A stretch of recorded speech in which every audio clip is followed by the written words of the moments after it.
Então, pessoal, essa é a nossa sétima aula do módulo 2, ou módulo 2, aula 7, né? E nós vamos falar hoje sobre o racionalismo, né? O grande racionalismo, né? Que é um movimento, digamos assim, inicial e muito forte do racionalismo na filosofia, que ocorre no século XVII, mais precisamente por volta de 1650, na virada para 1700, com Descartes, né? E depois com Baruch Spinoza, Leibniz e outros filósofos. Tá?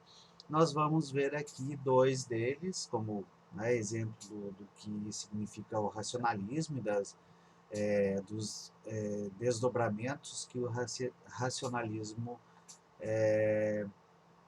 teve e a sua contribuição também para o conhecimento. Tá?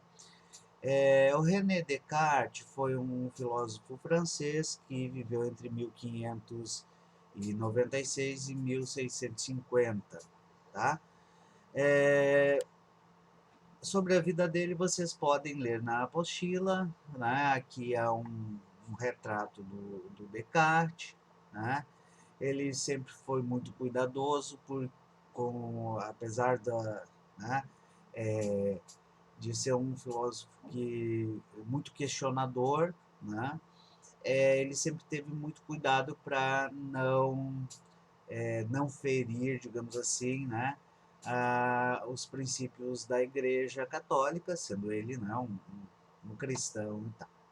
Por mais que pareça isso, né, dizer, olha, o Descartes foi um cristão, né, lendo o que está aqui, às vezes a gente fica pensando, será? Sim, foi. Mas o que está em questão aqui não é a religião, e sim a filosofia, tá, gente? Né? A questão de Deus acaba entrando por causa justamente daquela ideia, né, de se pensar, né, de responder a questão dos universais, né, do que é universal no conhecimento. Tá? Bem, uma das contribuições do Descartes é justamente o que a gente chama de dúvida metódica. Tá? A dúvida metódica é um princípio, né, que diz o seguinte: olha, nós só podemos ter certeza de alguma coisa depois de superar uma série de dúvidas. Né? Vamos pensar isso no plano da ciência. Né? Não é correto afirmar que a ciência trabalha com testes, que a ciência trabalha é, com um processo de investigação e que pretende superar, portanto, a dúvida, né? Parte do conhecido para conhecer o desconhecido. Né? Então, esse processo de pôr em dúvida os conhecimentos que não possuem uma explicação, né? Que não possuem uma demonstração lógica, é um processo muito interessante para a filosofia e, sobretudo, para a ciência. Tá? É, então, veja só, é necessário questionar tudo e analisar criteriosamente se existe algo na realidade que possamos ter plena certeza. Né? E o Descartes fez isso de forma radical, né? Negando tudo que fosse possível de ser negado.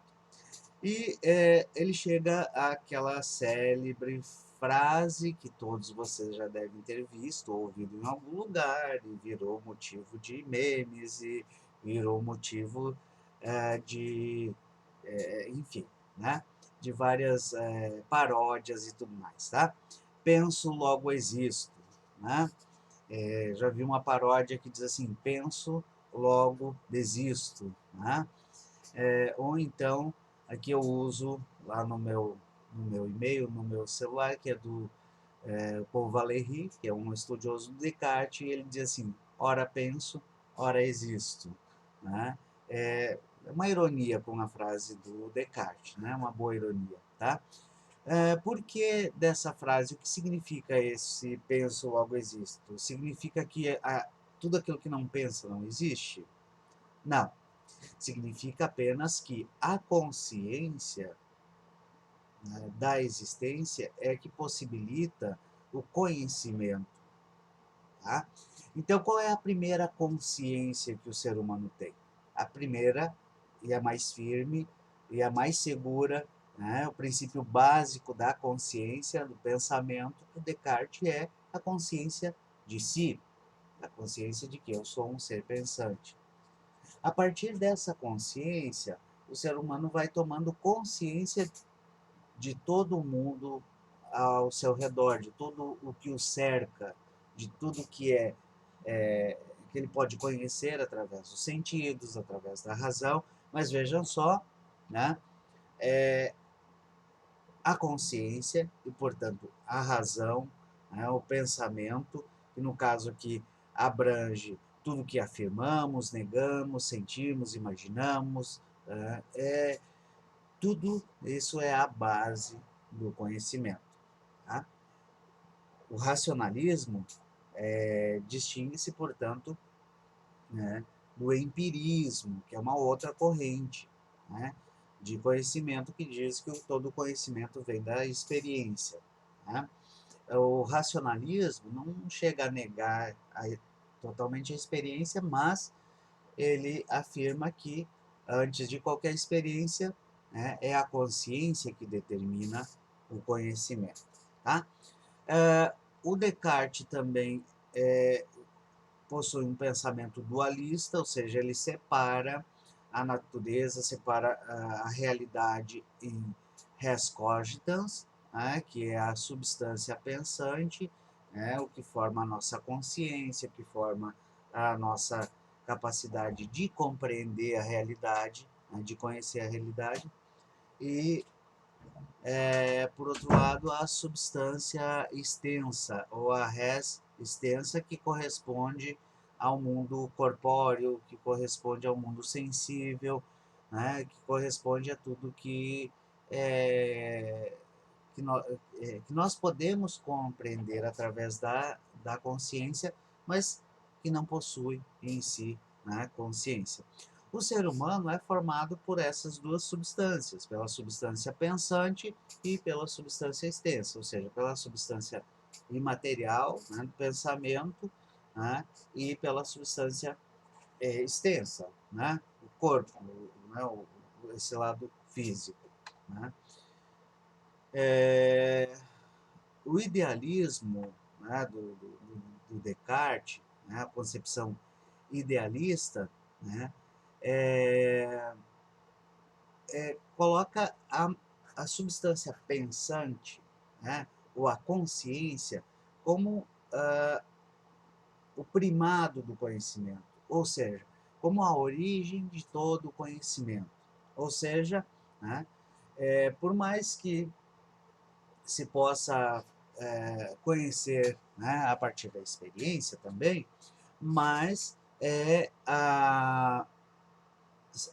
são os conceitos, são as ideias, é o pensamento, é a consciência, né, que determina o que pode e o que não pode ser conhecido. É a consciência que garante a veracidade ou não do conhecimento. Tá? Por isso que o Descartes é considerado um pensador racionalista e idealista. Tá?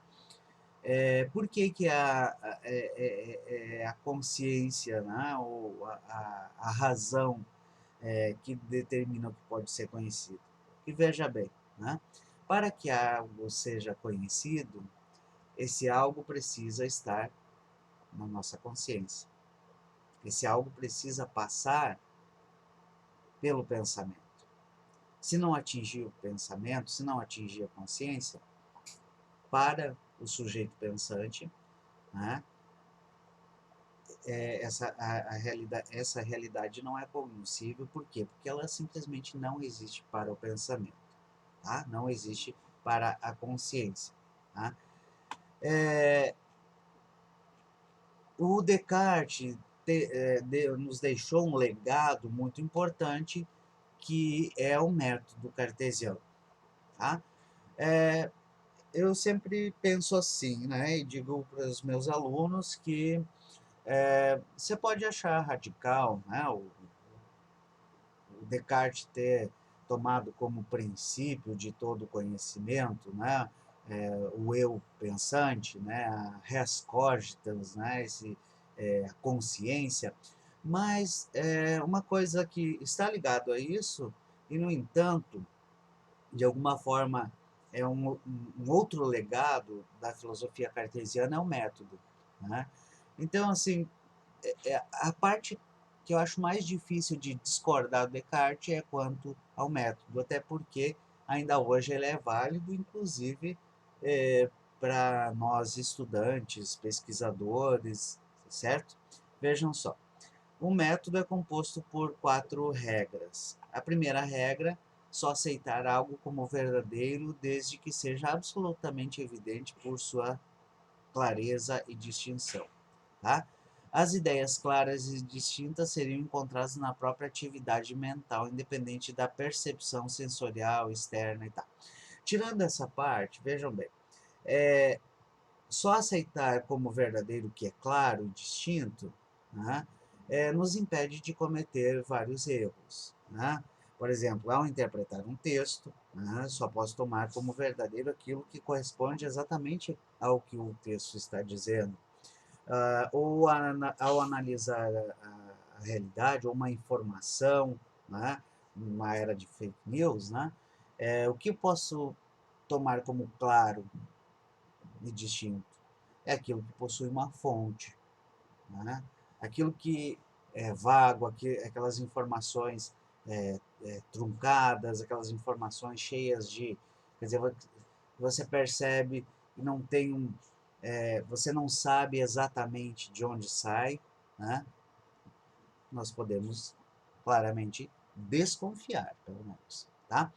A segunda regra é a análise, né? Dividir cada uma das dificuldades, quer dizer, né, nem sempre o pensamento consegue ter ideias claras e distintas, né? Então, por exemplo, na leitura de um texto, na análise de um texto, na análise de uma informação, né? É possível, sim, dividir cada uma das dificuldades em partes menores e resolver essas dificuldades menores, primeiro, né? Depois, fazer a síntese, né, que é reordenar o raciocínio indo dos problemas mais simples aos mais complexos. Né? Então, pega os problemas mais simples, resolve esses, depois resolve os mais complexos. Tá? Resolvendo os mais simples, você tem uma base para o mais complexo. Né? E a quarta e última regra é realizar verificações completas acerca desse processo de análise e síntese. Esse processo de análise e síntese é, digamos assim, o que mais importa no método cartesiano para nós hoje. Fazer um processo de analisar, ou seja, de decompor, né, um problema de pesquisa, por exemplo, um problema mais complexo. Decompor esse problema, né, em partes menores, né? Por isso que você tem, por exemplo, um projeto de pesquisa, né, objetivo geral e objetivos específicos. O objetivo geral compreende o problema todo na sua complexidade. Os objetivos específicos, né, as partes a serem analisadas. Né? E o processo de análise e síntese é o processo de decomposição e recomposição, né, das questões que vão sendo postas na pesquisa até você chegar a um resultado. Né? Isso é aplicável às ciências humanas e às ciências exatas também. Tá? Enfim, esse método me parece ainda muito interessante de ser usado. Eu, eu até indicaria para vocês assim, anotem essas regrinhas, né, em algum lugar e depois, quando vocês forem fazer pesquisa, TCC e tal, pensem nesse processo, tá bom? Ele ajuda bastante. A herança cartesiana, né, aqui nesse textinho sobre a herança cartesiana, vocês vão encontrar mais digamos assim, os problemas que foram levantados pelo Descartes do que as soluções que ele propôs. Até porque Descartes morreu com 44 anos, né? Ainda bastante jovem e não teve tempo de terminar todo o sistema que ele se propõe. Tá? Então, em cima de várias questões abertas por Descartes, a partir da ideia de consciência como centro do conhecimento, né, que nós vamos ter a filosofia do Baruch Spinoza, que nós vamos ver na próxima aula, tá bem? É isso, um abraço, até mais.